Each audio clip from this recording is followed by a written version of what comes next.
William Barclay once observed about British poet Samuel Taylor Coleridge, saying, "Never did a great mind produce so little." What a harsh assessment! Yet Barclay explained why. Coleridge's life was marked by a lack of discipline. He left Cambridge University to join the army, but couldn't stick with that either. He returned to Oxford, but left without finishing a degree.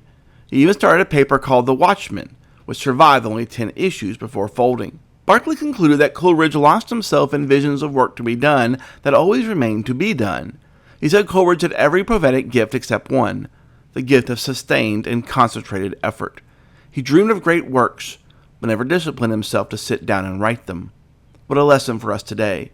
Discipline is the key that unlocks success in every worthwhile pursuit, whether in business, sports, or spiritual growth. In fact, it's no accident that the words discipline and disciple come from the same root. The Apostle Paul understood this well. In 1 Corinthians 9, he used the imagery of an athlete to make his point about spiritual discipline. He wrote, "Do you not know that those who run in a race all run, but one receives the prize? Run in such a way that you may obtain it. Everyone who completes for the prize is temperate in all things. Now they do it to obtain a perishable crown, but we for an imperishable crown. Therefore I run thus, not with uncertainty.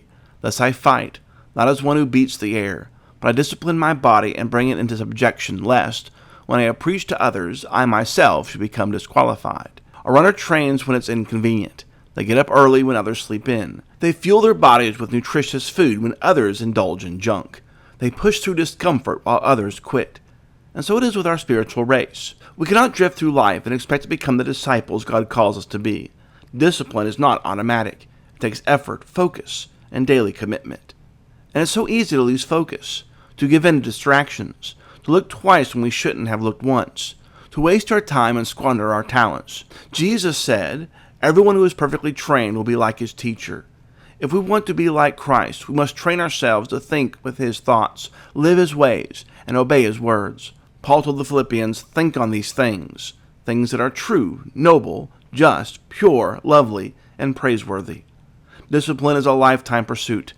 It doesn't happen by accident. It takes determination, planning, and vigilance. As Thomas Huxley wisely said, the most valuable result of education is to make yourself do the thing you have to do when it ought to be done, whether you like it or not. Disciples are disciplined. May that be true of us. Thanks so much for listening. Have a great and wonderful day.